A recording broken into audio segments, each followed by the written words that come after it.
Here we go. Let's make it a good day. We do it our own way. Let's make it a good day. Oh, no matter what they say. Oh, yeah. Good morning, Minneapolis. Good morning, St. Paul. Good morning, Seattle. And good morning to you. Welcome to the Jason Show. I'm Jace. Please say hello to my sidekick sister from another mister and JCPenney Salons Employee of the Month, Kendall Martin. That solicited a laugh over here. Well, that is because, you know, back in the day, you know, when the Jacques Panets were everywhere, yes, it was a very big deal to get your hair done at the Jacques Panets Salon. JCPenney had everything. They had a travel agency in them. Depending on, you know, where you are, every city has a department store that's, you know, special to them. Yes. Yep. The Jacques Panet, as we called it in our house, it was that was the place you went back to school shopping. Mm-hmm. That's the place you got your hers did. Mm-hmm. You got your gift wrappings on. Mm-hmm. Yeah, that's right. Jacques Panet Family Portrait Studio. Oh, yes. Yes, where you and your family got in various shades of denim and took a picture together. Lovely. We had Macy's. Yes. We did Macy's of all that. I get it. Yeah, yeah. Mm-hmm. And I grew up near Chicago. We had Carson Peary Scott and the great Marshall Fields, which to this day, in my opinion, is one of the greatest department stores that ever did exist. Mm-hmm. Yeah. Hey, I mentioned photos and back to school shopping. You know, a little bit later, we're going to be looking back at the year 1996, because it's 25 years ago, which is frightening to think about. But we're going to look back at the movies and music turning 25. So we thought it'd be funny. Now, I haven't seen these. The producer found photos of the two of us in 1996 around. So look at this. Aww. Holy crap. I love this photo of you. Holy crap. There's so much to dissect here. First off, what? Trench coat? I was wearing a trench coat. That's my grandmother's sister, Aunt Lee. What are those sweatpants called? Just sweatpants, or do they have like a style? I'm asking an honest question. First, sassafras, they were not sweatpants. Well, they were jeans that you rolled up. So those are rolled up. You didn't wear socks, obviously. And then I had a trench coat on, and I don't know what was happening with my hair. I don't know. But that was, okay, that's enough, Leo. That's enough, for heaven's sake. That's horrifying. And like I said, it's my husband's favorite embarrassing photo of me. I love that Okay, photo. now, that's how old I was in 96. Let's see how old Kendall was in 1996. Are you kidding me? Well, I'm the one all the way on the right, if you're looking at, the one that looks like a brat? Is that you? That's how I would smile. That's how you smile? So my mom, I had like really bad, I didn't have ADD, it wasn't diagnosed, but I definitely could not sit still or do anything like cute. I wanted to be a tomboy and you could not get me to stop. So it was probably like, cheers, run. That's probably what I'm doing. And some in that things have not changed. No. Some things have not. Well, that's adorable. That's absolutely adorable. Cheese and run. That's that photo of me. Cheese and run. And I think it was my sister's, must have been Chloe's birthday. It's horrifying to me that in 1996, I was that age with my pirate rolled up jeans, and you were having rainbow bright birthday parties. I mean, that speaks to our relationship. Okay, Leo, let's roll it. Let's get started. It's time for the hot dish. Here we go.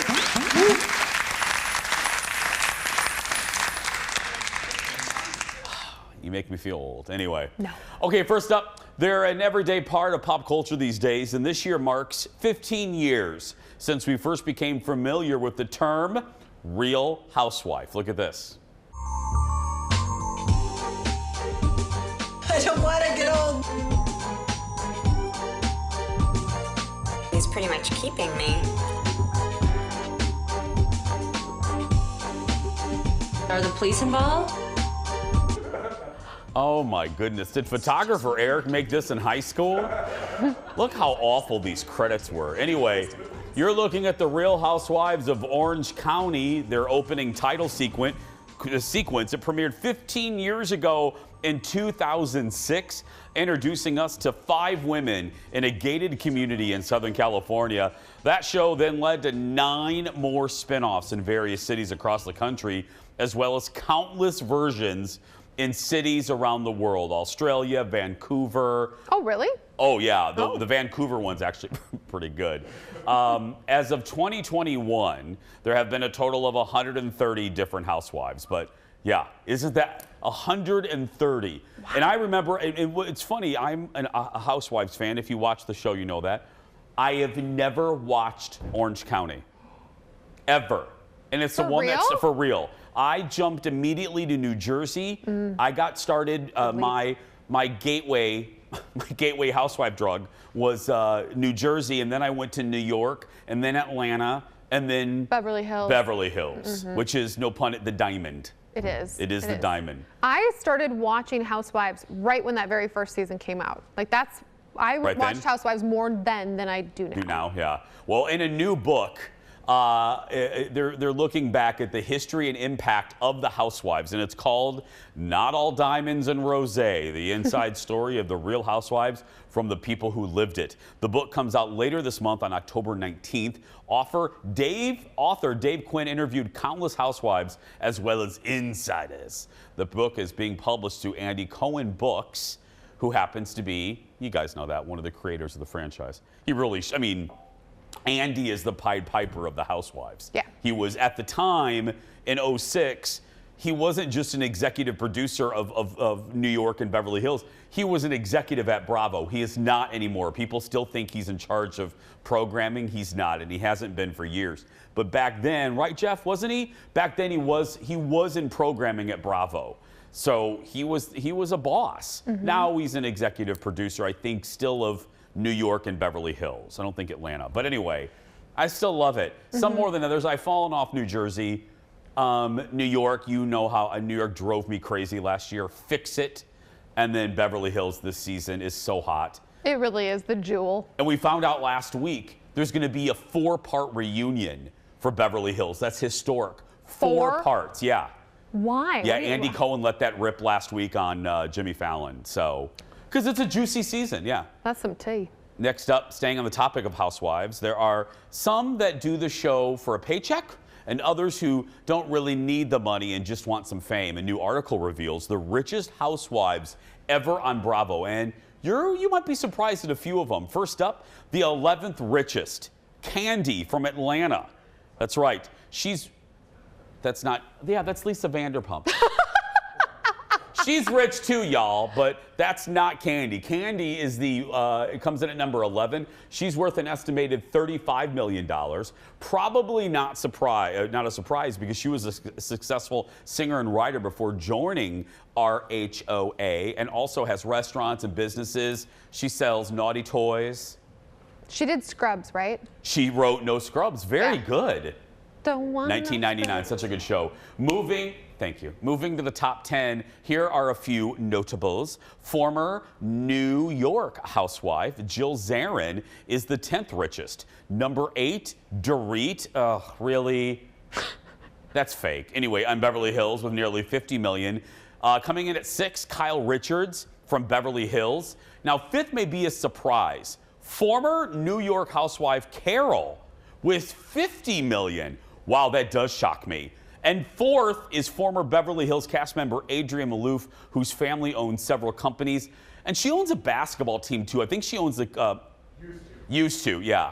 Moving to 3rd, it's Bethany Frankel from New York. That's right. She is worth an estimated $70 million. Now that is Lisa Vanderpump and the richest, sincerely. I'll tell you about that in a minute. 2nd is former Real Housewife of Beverly Hills, Lisa Vanderpump, we saw in the video, worth an estimated $75 million. She owns several restaurants and other businesses. So Bethany isn't a surprise, and Vanderpump isn't a surprise at all. I mean, Bethany is obviously, because of Skinny Girl jeans and Skinny Girl tuna and Skinny Girl cookies. Yeah. The number one wealthiest housewife of all time. She was only on for 1 season. That's right. Carlton right there from Beverly Hills. She's worth an estimated $150 million. Her right there. She was awful. I mean, I hated that season of Beverly Hills. I believe that was season 3 or 4. It was season 3 or 4. That list only looked at full-time housewives. If you factor in Friends, there's no competition for the richest. That honor goes to Kathy Hilton, worth around $350. There's Kathy. I love you. I love you. She's worth around $350 million. And I'll say it again, she's the best thing to happen to any housewife franchise since Bethany, ever. Don't you say, like, she has her isms. Like, she'll ask things like, what is... Hunky-dory? Yeah, hunky-dory. Who is hunky-dory? Yeah. She's the best. Great. She has made this season of Beverly Hills what it is. Forget the drama with Erica Girardi. Kathy is just... And here's the thing. And if you watch Beverly Hills, you're going to be with me. Kathy makes Kyle better. Mm-hmm. Kyle, over the years, has been a little... And I like Kyle, but sometimes it's like warm oat milk. You know what I mean? Ew. And Kathy makes her sister better. They make each other better on the show. She cools it off. Not cools it off. She just makes Kyle interesting and fun. Yeah. Anyway, you can watch all of the Housewives, all of them on Peacock. Yeah. They own the rights to all of them. You can watch past seasons, and the Real Housewives of Beverly Hills still rolling right now on Bravo. Lots more to come. We will be back right after this. Still to come, hop in the time machine with us as we travel back to 1996. From music to movies to TV, a look at what was popular 25 years ago. Plus, all about Anoka, Minnesota. My latest best thing ever is all about my favorite wing joint in the Halloween capital of the world. Let's go inside. Come inside, serums with me. And something you don't want to miss. We kick off October by dressing up photographer Eric as a squirrel. She thought you were the Easter Bunny. Hey, no, that's not too bad. And have him go trick-or-treating early in the streets of Anoka. That and more when we come back. Now don't go wasting my precious time. Get your act together, we could be just fine. I'll tell you what I want, what I really, really want. So tell me what you want, what you really, really want. I wanna really, really, really wanna say. If you wanna be my lover, you gotta get with my friends. Welcome back to the show. I could listen to this the whole song, but we got to do a show. It's hard to believe, but this year marks 25 years since we first heard this song. Wannabe introduced the world of ginger, baby, sporty, scary, and posh, better known as the Spice Girls. That song reached #1 in 31 countries, becoming the biggest selling single ever by an all-female group. I have a very specific memory. You know, I think you're like me. Songs and music are that's a cliche, but they're soundtracks to your lives. Mm-hmm. You know, music really, it's a bookmark for me. Mm-hmm. I remember that song. It's right before I moved here to Minneapolis, St. Paul, and it was a really exciting time in my life. But I also remember driving around in my red Dodge Neon late at night getting Taco Bell. And I'm in the car listening to Spice Girls, and I remember thinking, oh, this is the reemergence of pop music. Because in the early 90s, it was all grunge and it was Nirvana, and the grunge movement had really kind of taken over popular music. And you can put a bookmark right there. The Spice Girls brought in the boy band era of the late 90s. Didn't mean to get all behind the music on you, but that's what I think of right there. It's so good. I remember their Spice World, the movie, where they took the giant van and they all had their separate rooms. Oh, I was such a conflicted child. I didn't know if I wanted to be ginger or sporty. It was really hard for me. I wanted to be ginger, and I had Spice World on Laserdisc, and I'm proud of that. Yeah, if you don't know what Laserdiscs are, they were giant CDs that played movies. They were like this big. Okay. Yeah. We're looking back at the songs and artists who hit it big in 1996 when Kendall was 3. That was 25 years ago. The year started with one song dominating the charts. Remember this?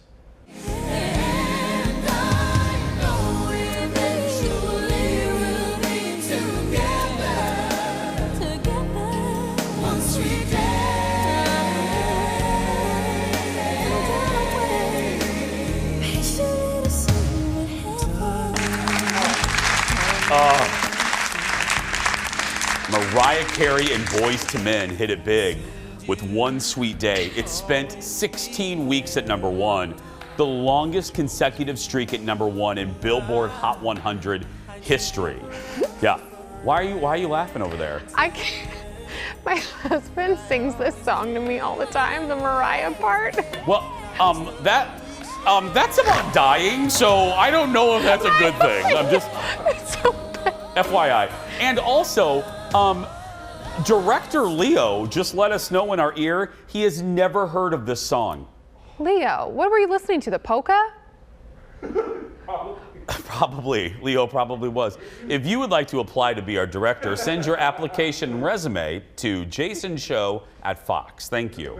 One artist was finally... No, but seriously, that song was everywhere, Leo. How could he escape that? Seriously. You had to live in a cave to not hear that song.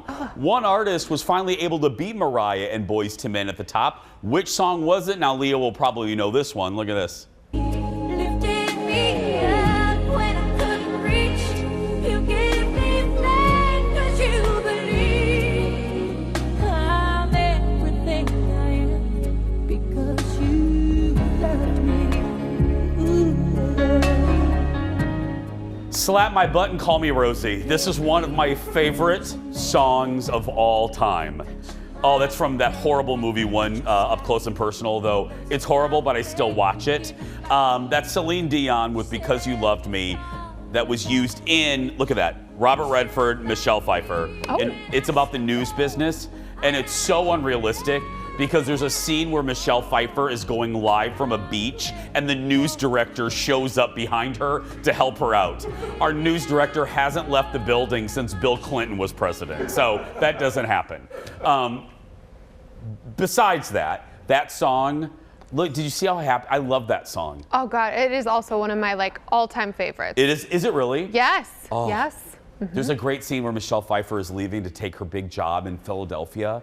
She's moving to a bigger market from Miami, and she goes up the escalator, and she turns around, and she waves goodbye to Robert Redford. Oh, Is it that song that's playing? The song is playing over that montage.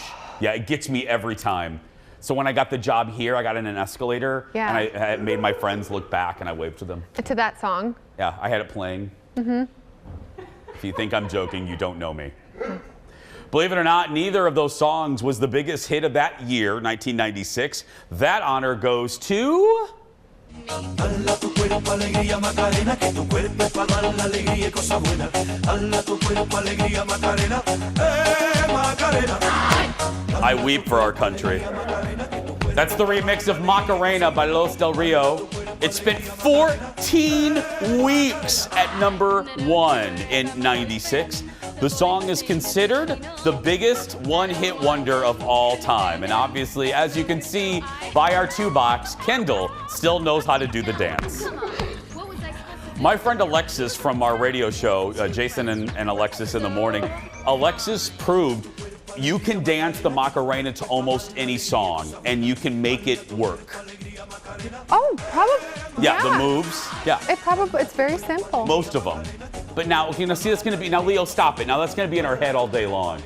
That's what Leo was listening to. I was going to say, Leo, let's hear Leo Leo, come over the mic here. Have you heard of the Macarena? Yes, I have, Jason. Okay. Thank you. Thanks, Leo. Next up, staying in 1996, it's the show that helped make the music channel VH1 popular in the late 90s. Remember when those channels played videos? Yeah, because it stands for Video Hits 1. This year marks 25 years since we all first saw this show. Who predicted Tracy Chapman would marry her guitar? Why was Thomas Dolby sued for his name? How many times has Billy Joel appeared before a real judge?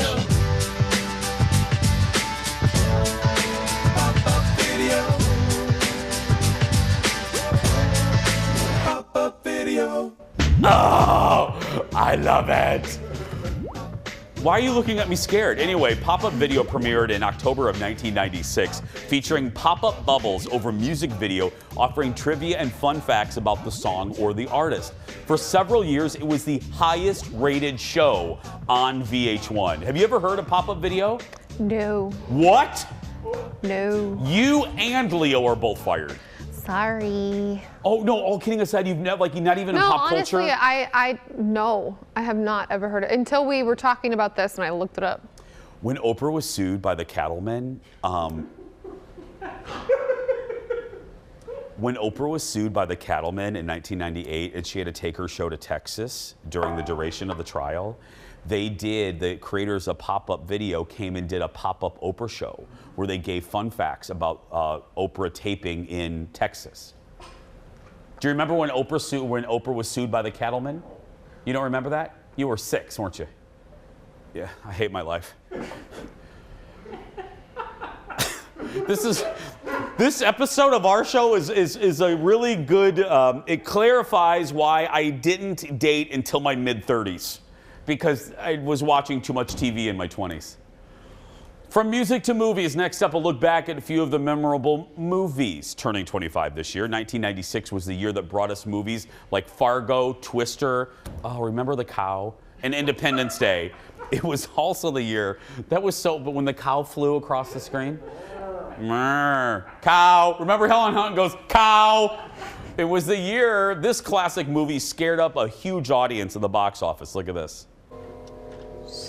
So where are you? Your front porch.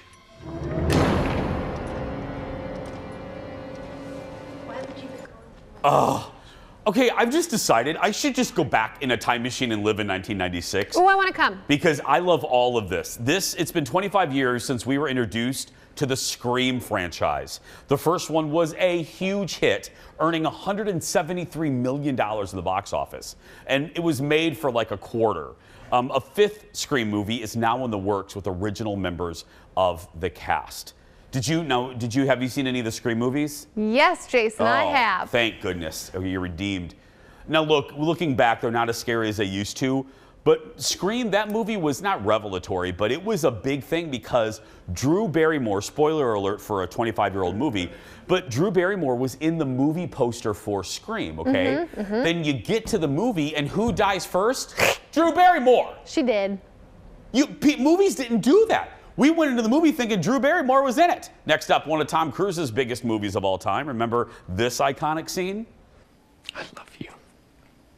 You complete me. And I just had... Shut up. Just shut up. You had me at hello. Yeah. No. That gave us all false hope. Nobody completes us. We walk through this world alone and we die alone. God, glad I missed the 90s. It did. It ruined a generation of people thinking that they're going to find someone to complete them. Nobody completes you. You complete yourself. Jordan, you Yeah. complete me. You had me at hello. Colin, I love you. I've kidnapped you. Nobody complete.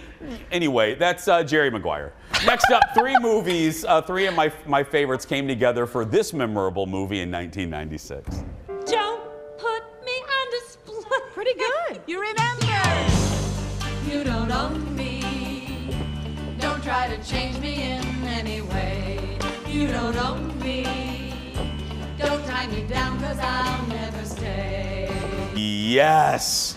Finally, it's been 25 years. 25 years since Goldie Hawn, Bette Midler, and Diane Keaton danced their way into the First Wives Club. This was a giant, giant hit. Yeah. Okay, one more. Oh, it's been 25 years since Madonna scored one of her biggest and only hits at the box office with Evita. I love you and hope you love me. Don't cry for me, Argentina. I had just come out of the closet when this movie came out, and I had Was it this movie? and I had my first quote gay date at the Maryville, Indiana General Cinema. Yeah. And I took a guy named Jeff to the movie, and he hated Madonna so bad in that movie that he left midway through, and he never came back. That's a horrible story, Jason. What did I tell you earlier? We walk through this world alone and we will die alone. Anyway, that was just bottom line a great year for movies. And if I'm thinking correctly, my best friend's wedding was also that year, or around that year, 96, 97. Anyway, we got to take a break. Not that I've scarred Kendall. We'll be back right after this. Stay with us, everyone. I love love.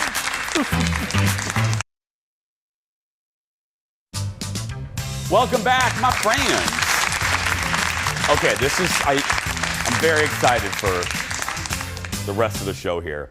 It is a spot that you hear me talk about all the time. My go-to place for delicious chicken wings. I love a good wing. Serums is a bar and restaurant in Anoka, Minnesota, a city dubbed the Halloween capital of the world. After more than 6 years of talking about it on this show and 13 on the radio show, I finally got a chance to take all of you inside with me to show you my routine at Serums. It is my latest best thing ever. On any given Friday night or Saturday night in the fall and winter, you can probably find me here. Here is downtown Anoka, Minnesota.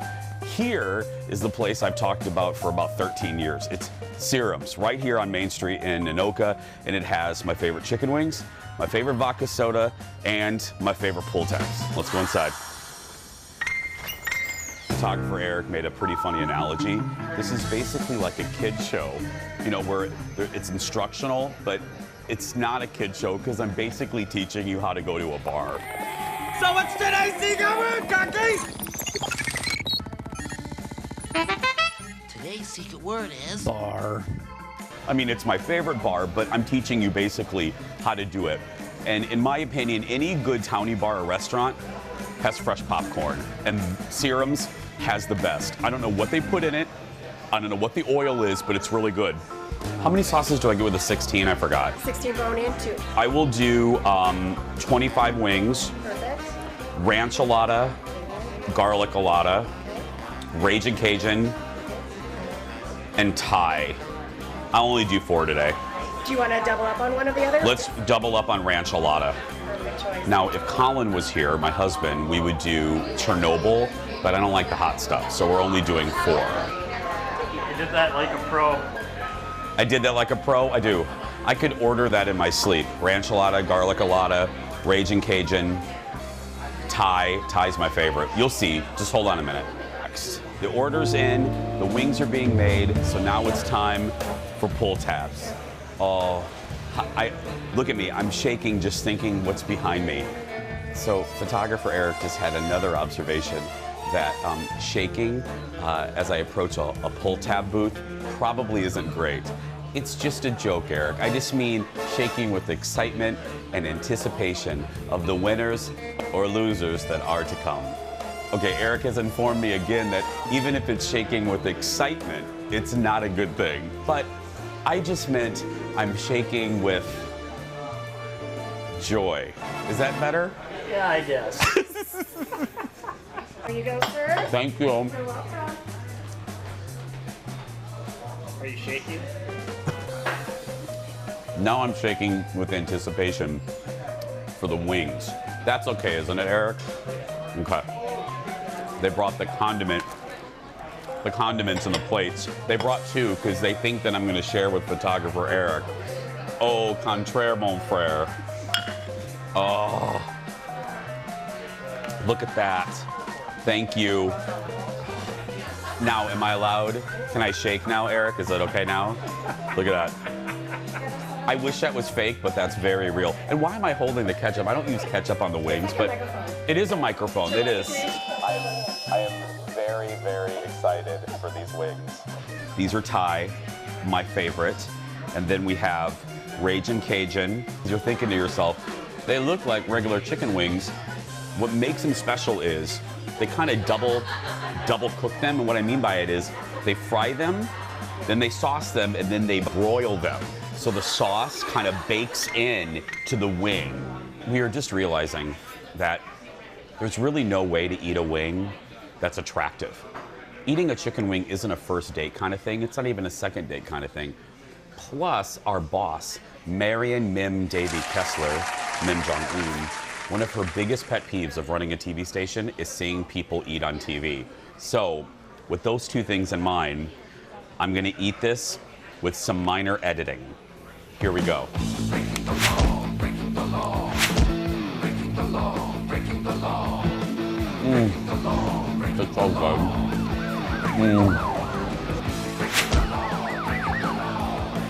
I'm really sorry, Mim Jong-un, but these, I just can't resist.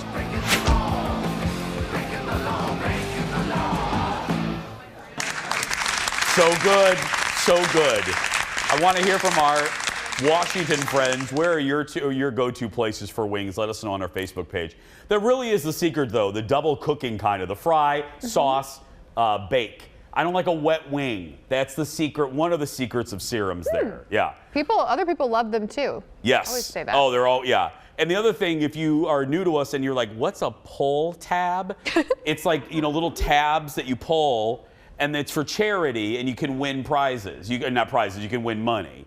And there's a whole strategy of how to do it. Find me at a bar and I'll show you. We're going to take a break. Thanks to our family at Serums. We'll be back right after this. Back in a moment.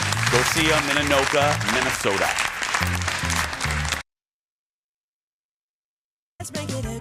And welcome back to kind of our kickoff to the Halloween season.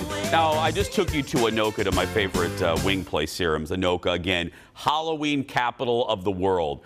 And when I think of Halloween, I think of Serums, I think of Anoka, Minnesota, and I also think of Halloween movies. I'm one of those people that I watch specific movies at specific times of the year every year. Like for winter, let me just give you an early preview.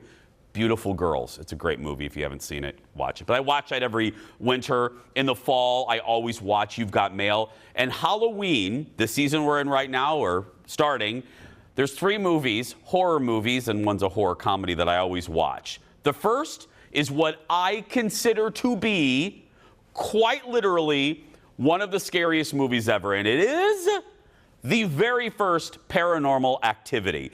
Now, you can also throw Paranormal Activity 2 into this. This is one of those found footage formats. The first one terrified me so much, and this is not a joke. I could not sleep well for 2 months. And it is probably the reason, to this day, I have to lock my bedroom door so a demon doesn't pull me out of the bed. That scene by itself, just talking about it, makes me want to squirm here at my talk show desk. The next is a classic. I had to throw a classic in here. What I actually consider, even after all these years, to be the scariest movie ever put on film, The Exorcist. This is one of those where, a lot of horror films, in my opinion, like Amityville Horror, the original one with James Brolin, I don't think holds up that well. This is one of those classic horror films that holds up. It's so good. It's still frightening. The additional scenes that they added in the early 2000s, one of which is that crab walking scene, horrifying. And the performances, you just can't get better than Linda Blair. As a child actor, to pull that off is a feat that Hollywood rarely accomplishes. Ellen Burstyn, come on. There's really very few movies that can even touch The Exorcist as far as pure fright. Because to me, I believe in demons. Now, I believe this could happen, and that is what makes it even more frightening. Plus, it's, like I said, it's beautifully acted, beautifully shot and directed. Now, the final one, I'm lightening up a little bit, is the horror comedy one. Don't laugh. Orphan. Okay, friends, this is about this troubled little Russian girl who gets adopted by this family, and everything's going okay until the little girl starts hitting on the dad. And you're like, why is this 12-year-old girl hitting on dad? Like, there's a scene where she's like, hi, daddy. And the reason she's hitting on him is because she's in her mid-30s. She's a little person posing as a child, as an orphan.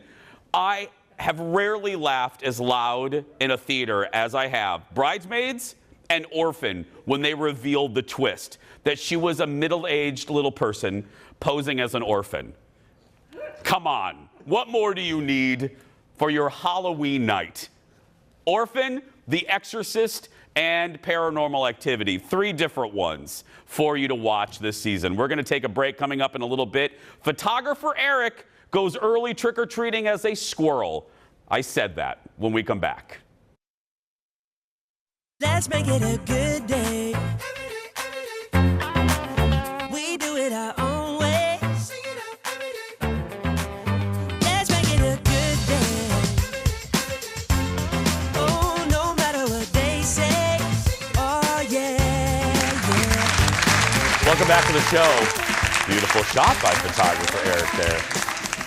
So here's the deal. You know, we wanted in season 7, we all kind of just wanted to have more fun this year. You know, go back when the show first started, we wrote on a whiteboard the words that we wanted to represent our show, and the word fun was just all over the place. I know it seems simple, but so season 7's really all about having fun, and that brings us to this. Since we're talking about the Halloween capital of the world, also known as Anoka, Minnesota, we decided to get into the holiday spirit a little early. So we dressed up photographer Eric and sent him trick-or-treating as a grown adult. Did I mention we dressed Eric up as a giant squirrel? So, as you know, Anoka, Minnesota is the Halloween capital of the world, so we wanted to put the Halloween hospitality of this town to the test. How hospitable will they be to photographer Eric, a grown man in a squirrel costume, a month before Halloween? Will they actually give him a trick or a treat? We're gonna find out. You gotta zip me up, though. Oh yeah. Okay, I will zip up the squirrel outfit. I'm sorry. Hey, he's coming up to your table soon, so. Oh God. Was that a collective groan I just heard? You thought it was a skunk? I did. Oh, come on. That's just cruel. Like a sexy wolf? Yeah. Oh, that's a big no. She laughed when you said, "Are you a sexy wolf?" Sexy squirrel. Hold on, ready? That's right.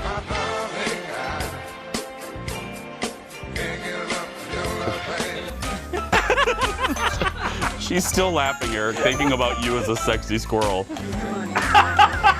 What did you say? The Easter Bunny. She thought you were the Easter Bunny. Hey, no, that's not too bad. Better that than stalker. This is a great idea, Eric. I'm actually a little worried about seeing the dog. Maybe we shouldn't. Why are you worried about it? They chase me. You're a grown man in a squirrel outfit. What could possibly go wrong? Does your dog chase squirrels? Oh, yeah. Come on, you ready? You ready? Here we go. Come on. Hey, Eric. There's a whole patio out there from Anoka. Are you bailing me out if it comes to it? You're gonna be fine, Eric. They're not gonna. They look like nice people. Excuse me. Excuse me. Trick or treat. Trick or treat. Hi. Trick or treat. What is it? No, don't you know how this works? Like, you give me things. Do you do that to kids? Like, you just reach into their bags?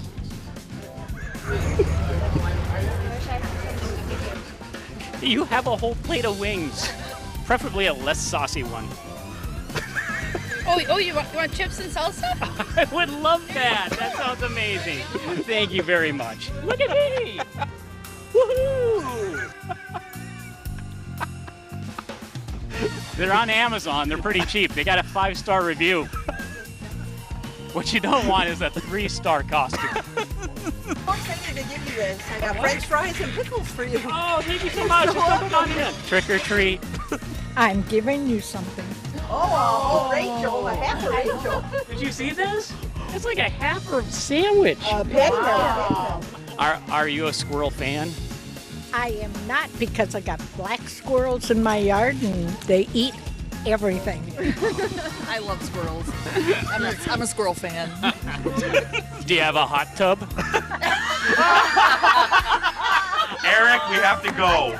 Eric, what do you think about wet fur? Wet fur? Guys, he's had his shots, I promise. You think in Anoka this is what they hand out for Halloween? Like, nothing says spooky like a patty melt. You know what the scariest thing of all is? A middle-aged man in a squirrel outfit walking down the street in the middle of the day. Boom!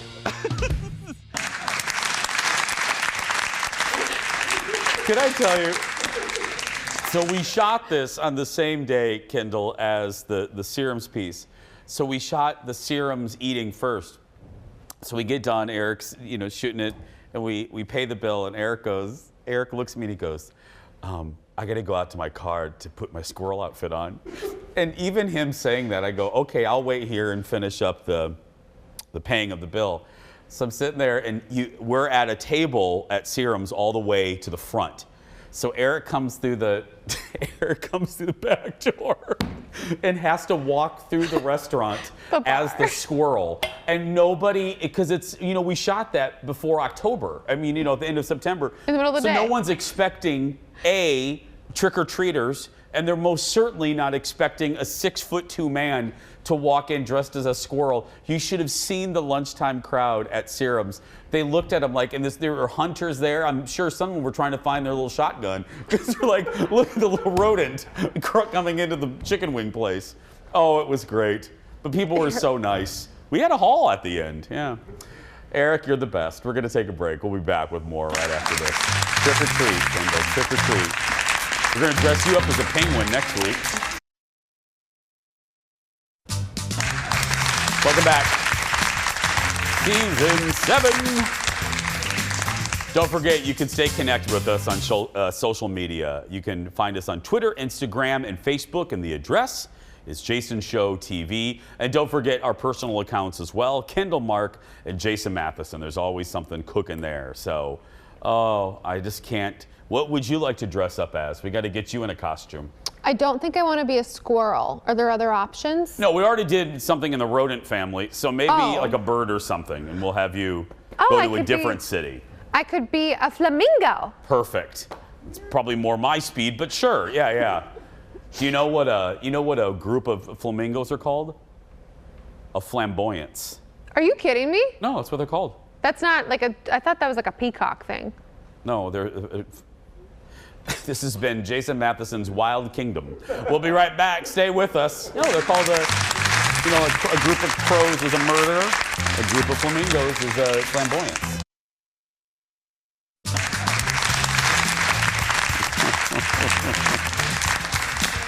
Oh, this will be fun. Welcome back. Kendall joins me again. And it is time for our new segment, The Surprise Ending. Every day at the end of the show, we have no idea what executive producer Jeff and show producer Ted will do to us. It pops up on the screen here, and we read it, and we tell you. You find out when we find out. So today we're doing Never Have I Ever.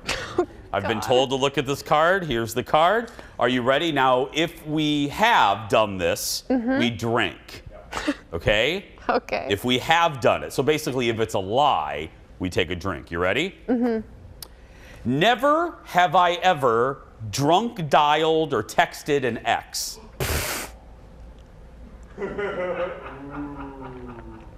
Shady. I think I did a Facebook Live, actually. But yeah, anyway. This isn't a companion piece. Never have I ever read a significant other's text messages. Well, like I read Jordan's, but we're married. No, not like that. I mean, like it's very normal. Like he'll be like, "What did that say?" And I'll be like, "It says blah blah blah." I do not. Colin is like, he hovers over me. Like I could be reading an email like this, and he's right there. He's like, "Oh, I see you're selling a lot of biscuit," and I'm like, "Oh my goodness." Drives me crazy. But I do not do that. No. Next. Never have I ever sent a stranger a drink. No. I've never done that. No. I've written my number on a check that I've wanted to serve. I did that too once. Yeah, there was a server that I wanted to go out with. We done? One more? One more. Never have I ever snooped in a friend's medicine cabinet. I've never really done that. I'm not kidding, I haven't. Whatever. Drink your drink, you know you have. I haven't, and note to self, I'm never inviting you over to my house. Snoopy Sally. My goodness. Like, oh, what you got? Drank that with a little too much gusto. That's going to do it for us. Thank you so much for watching. If you are a kid that is watching that's being bullied, you go out there and be yourself and never invite Kendall to your house. We'll see you tomorrow. Thanks for watching, everybody. Have a great day.